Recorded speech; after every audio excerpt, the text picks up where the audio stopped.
Assalamualaikum warahmatullahi wabarakatuh. Perkenalkan, nama saya Ayunik Permata. Di sini saya akan membawakan video yang berisi deskripsi tentang Pok Darwis di Kiakia, Surabaya.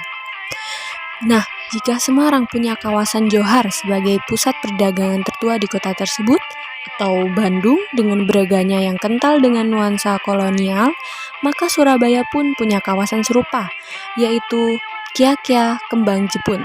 Kawasan kota lama yang juga diabadikan sebagai nama jalan ini, menyimpan ingatan masa lalu kota Surabaya yang penuh dengan peristiwa syarat makna.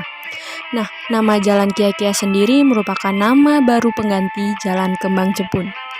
Di masa Covid, Kiakia berhenti beroperasi dan mulai tanggal 10 September 2022, Kiakia Kembang Jepun secara resmi dihidupkan kembali dengan mempercantik tampilan baru di lingkungan Jalan Kembang Jepun, seperti lukisan di tembok dan lampu pencahayaan yang turut memperindah di Jalan Kiakia Kembang Jepun.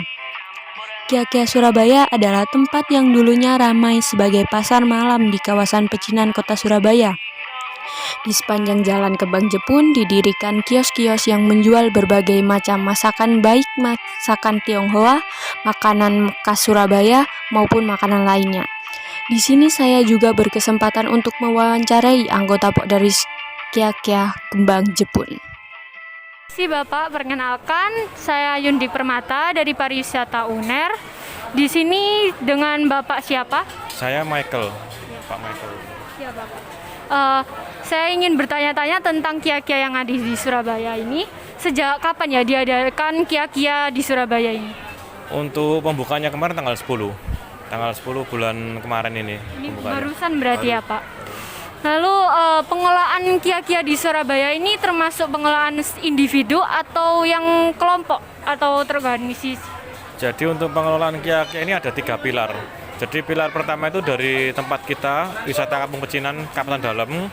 Pilar kedua dari teman-teman Akprindo. Terus yang pilar ketiga dari pemerintah kota. Ya, Pak. Lalu berapa banyak UMKM yang berada di Kiakia Surabaya? Untuk jumlah semua UMKM gabungan ya dia, gabungan semua itu ada kurang lebih 68 tenan. 68 tenan. Dan yang selanjutnya, Kiakia di Surabaya ini tuh bukanya hari apa aja, lalu jam berapa, Pak? Untuk bukanya Jumat, Sabtu, Minggu. Jadi seminggu 3 kali. Mulai bukanya jam 5 sore sampai jam 10 malam. Ya, Pak. Nah, di Kiakia ini tuh biasanya kan banyak pengunjung. Biasanya Bapak melihatnya pengunjungnya itu dari mana? Terus apakah pernah melihat orang luar negeri berkunjung ke sini? Jadi untuk pertama kali awal pembukaan itu kebanyakan memang mayoritas orang terdekat sini. Hari pertama itu. Terus saya lihat hari berikutnya, hari kedua, hari ketiga, setelah selanjutnya itu banyak dari orang luar kota, bahkan maaf ya, bule-bule juga hampir sering kelihatan di sini. Slipper hampir kelihatan itu. Terima kasih, Pak. Lalu bagaimana rencana Bapak dan komunitas yang tadi Bapak sebutkan itu agar kedepannya nih Kiakia Surabaya ini terus beroperasi? Jadi kita kan tetap membangun terus. Jadi ini kan sekarang ini termasuk bisa dikatakan tahap pertama ini. Jadi tahap pertama kita pembangunan sampai betul-betul 100%. Setelah itu baru kita rencananya pembukaan lagi lahan berikutnya tahap kedua. Jadi memanjang ke arah kapasan. Ya, Pak.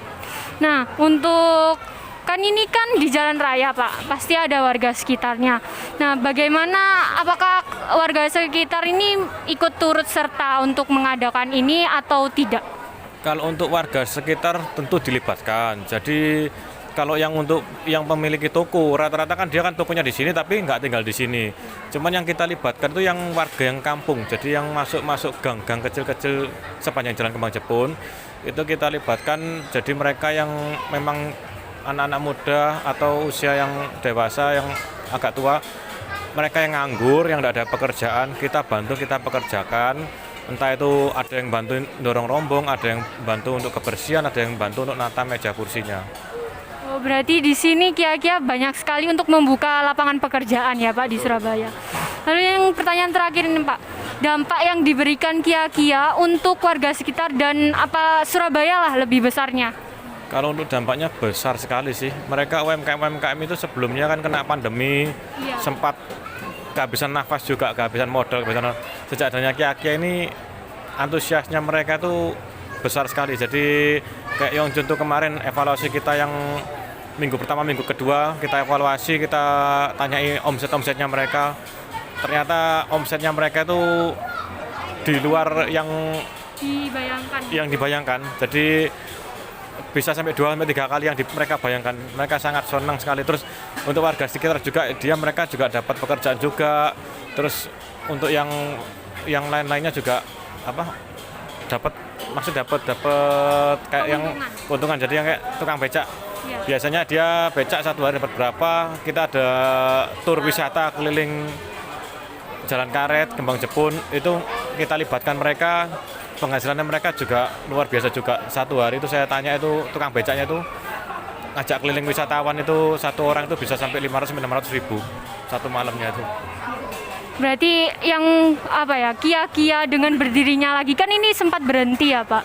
Nah terus diadakan lagi Kia, ternyata yang memiliki dampak atau yang bisa merasakan dampak itu banyak sekali warga sekitarnya. Dan banyak sekali orang-orang yang awalnya nggak mempunyai pekerjaan akhirnya mendapat pekerjaan.